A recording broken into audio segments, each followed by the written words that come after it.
5 delicious pods who could change your fantasy season. 5 guys on the menu if you want to make big inroads into the top of your leagues.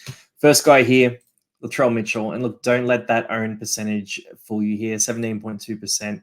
It doesn't mean much. He's owned by a lot of very, very casual players. A lot of people who might have picked their team at the start of the year and maybe not made any moves on it. Look, 66 this week. He scored big last week as well. You're getting him at a pretty big discount too. He's still down about 60,000 from his starting price there as well. So that 53 average is probably not indicative of what we're going to see from Latrell. And he's a guy that he could be a big difference maker for you. I'm not buying him myself, a little bit pricey at 79K, but he's a juicy pod. Next guy here, Tavita Pangai Jr. Now, we talk about Tavita Pangai every year. He was highly touted last year and highly favored. A lot of people started with him last year. This year, he had the injury to start the year, but the Dogs pack is light. So from last year's pack, you got no Josh Jackson, you got no Paul Vaughan, you got no Luke Thompson, no Kickow from the start of this year. There's a lot of injuries going on right now, and Pangai could be the beneficiary. He's back in his preferred prop position. He played 47 minutes last week, played very well against Parramatta, scored 51 points without any real explosive attacking stats. So for a guy like Pangai, look, the risk is injury. Or that he gets himself sin binned or something like that. So there is risk there. There's a lot of risk there. But the upside is that he can produce 5 offloads in a game, and that's 20 points in fantasy. So this is a pretty nuclear option. Some people are pretty keen on it. I'm preferring a couple of other guys. We talked about Jack DeBellin and buy, hold, sell. That link's going to be at the end of this too. I prefer Jack DeBellin over Pangai personally, but Pangai is an option that you can take, and it could pay off for you. It definitely could pay off for you. The thing is, he's got middle and edge eligibility too. Next guy here, another mid-edge guy as well, Jai Arrow. And look, he came back. He scored 66 points in 61 minutes. 639K is not a bad price at all. He's back to his prop role. And it seems like Souths are pretty set on him being a prop this year, because if you look at that starting side, you've got Jacob Host and you've got Michael Cheekham starting now that Kalamatangi's out. So they're set on Arrow being a prop.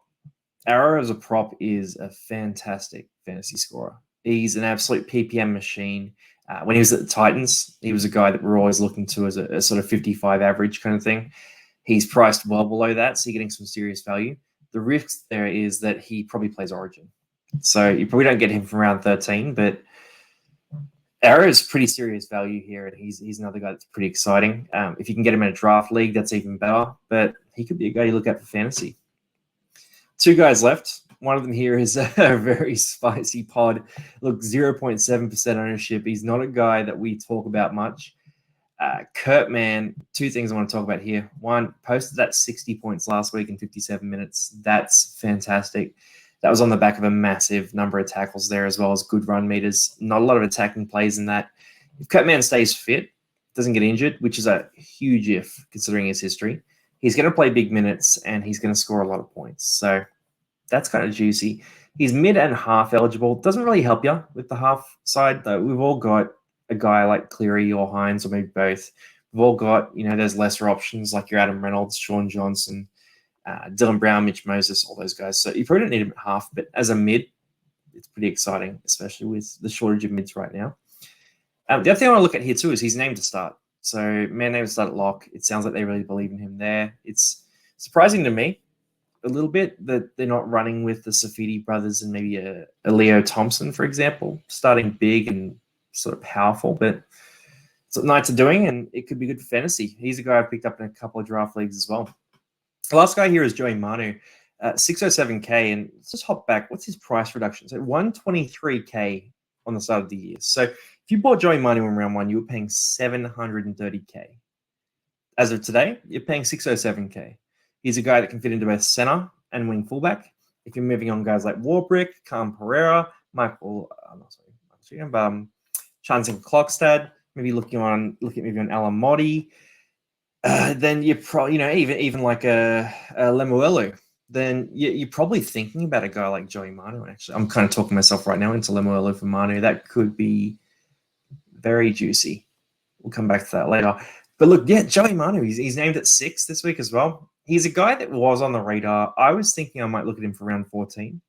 But now that he's named at 6 and the Roosters have some pretty soft fixtures coming up, you could seriously look at him The risk here is if we look at his stats so far this year, it has been great. So when you're looking at fantasy options, make sure to go into the player's profile, go into match stats.